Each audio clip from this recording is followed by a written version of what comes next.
الحمد للہ وحدہ والصلاة والسلام علی من لا نبی بعد اما بعد فاعوذ باللہ من الشیطان الرجیم بسم اللہ الرحمن الرحیم سیرت النبی کریم صلی اللہ تعالی علیہ وآلہ وسلم قسط نمبر 351 روح محمدی صلی اللہ علیہ وآلہ وسلم اس کے بدن سے نکال دو۔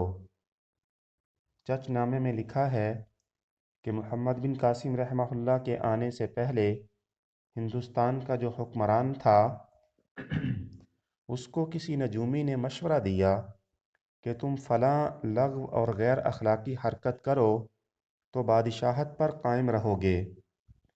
پرانی کتابوں میں لکھا ہوا ہے کہ جو شخص فلاں غیر اخلاقی حرکت کرے گا وہ بادشاہت حاصل کرے گا۔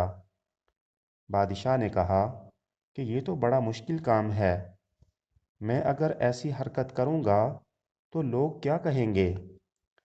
نجومی یا وزیر نے کہا کہ لوگ کچھ نہیں کہیں گے، لیکن بادشاہ کو تأمل تھا۔ مشورہ دینے والے وزیر نے ایک بھیڑ منگوائی جس کے بال بہت بڑے بڑے تھے۔ اس کے بالوں میں ایک خاص مسالہ لگایا جس سے بال بہت لمبے ہو گئے اور اس کی کمر ہاتھی کے سائز کی ہو گئی۔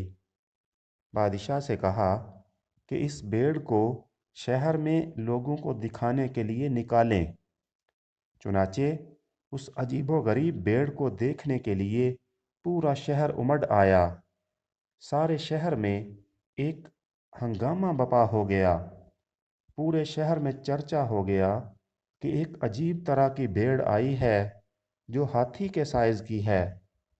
تمام دن سب لوگ اسی موضوع پر بات کرتے رہے۔ شہر میں اور کوئی کام نہ ہوا، بازار بند ہو گئے۔ دوسرے دن پھر بھیڑ کو شہر کی گلیوں میں پھرانے کے لیے نکالا تو آدھے لوگ آئے۔ تیسرے دن کوئی نہیں آیا۔ جس وزیر نے یہ مشورہ دیا تھا اس کا نام بدہیمن تھا۔ بدہیمن نے کہا کہ آپ کے ساتھ بھی یہی ہوگا۔ پہلے دن لوگ بہت تذکرہ کریں گے، دوسرے دن تھوڑا سا ذکر کریں گے، تیسرے دن کچھ نہیں کہیں گے۔ شاید اہل مغرب نے بدہیمن نجومی کا مشورہ پڑھا ہوا ہے۔ وہ وقتاً فوقتاً اس طرح کی بیڑیں نکالتے رہتے ہیں۔ توہین رسالت کے جو واقعات وقتاً فوقتاً ہوتے رہتے ہیں یہ کوئی اتفاقی واقعات نہیں، یہ واقعات بڑے غور و خوض اور سوچ سمجھ کر کیے جاتے ہیں۔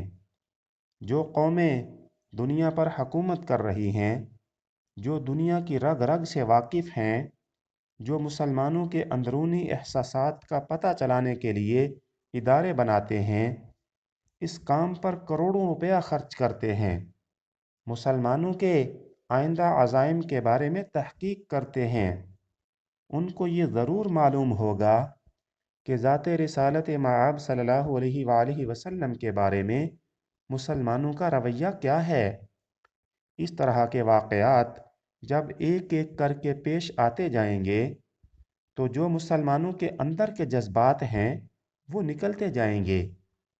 ایک مرحلہ خدا نخواستہ ایسا آ سکتا ہے اور ان کا اندازہ یہی ہے کہ ایسا مرحلہ آنے والا ہے کہ توہین رسالت کا ارتکاب ہو اور مسلمان کسی رد عمل کا اظہار نہ کریں۔ جب وہ مرحلہ خدا نخواستہ آ جائے تو پھر وہ اگلے مرحلے کا آغاز کریں گے جس میں اس وابستگی کو مکمل طور پر ختم کرنے کے لیے جو اقدامات انہوں نے سوچ رکھے ہیں وہ کریں گے۔ اس سب کے ساتھ ساتھ گزشتہ 200 برس سے یہ کام بھی ہو رہا ہے کہ مسلمانوں کی توجہات کو ایسے غیر عملی مسائل میں الجھا دیا جائے جو مسلمانوں کو تقسیم در تقسیم بھی کرتے رہیں اور اس کے ساتھ ساتھ مسلمانوں کی قوت عمل کو بھی ختم کرتے رہیں۔ سیرت کے بارے میں بعض ایسے سوالات جو مسلمانوں میں کبھی نہیں اٹھے تھے 19ویں صدی میں اٹھے۔ آخر 19ویں صدی میں کیا نئی بات ہوئی تھی؟ 19ویں صدی ہی میں وہ مسائل کیوں اٹھائے گئے؟ وجہ صرف ایک ہی سمجھ میں آتی ہے، یہ مسائل مسلمانوں میں اس لیے اٹھ سکے کہ ہندوستان میں ایسٹ انڈیا کمپنی حاکم ہو گئی تھی۔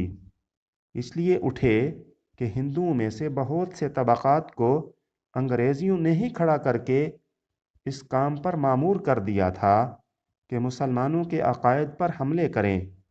یہ آریہ سماجی اور برہمو سماجی از خود تو کھڑے نہیں ہوئے تھے، یہ کسی خاص ہدف کی خاطر کھڑے کر دیے گئے تھے۔ یہ مسلمانوں پر حملے کرنے پر 19ویں صدی ہی میں کیوں آمادہ ہوئے؟ اس لیے کہ کسی نے ان کو آمادہ کیا تھا، ورنہ یہ حملے بہت پہلے بھی ہو سکتے تھے۔ مسلمانوں پر دور زوال کئی بار آیا۔ بر صغیر میں کئی بار مسلمان سیاسی طور پر کمزور ہوئے، اور کئی مرتبہ ایسا ہوا کہ مسلمانوں کی حکومت یہاں ختم ہوتے ہوتے رہ گئی، لیکن کبھی اس طرح کی تحریکات اور اعتراضات نہیں اٹھائے گئے جو انگریزوں کے آنے کے بعد اٹھائے گئے۔ اس لیے قوی امکان یہی معلوم ہوتا ہے کہ یہ سب واقعات اور مظاہر ایک منصوبے کا حصہ تھے جو حضور علیہ السلام کے ساتھ ساتھ مسلمانوں کی وابستگی کمزور کرنے کے لیے شروع کیا گیا تھا۔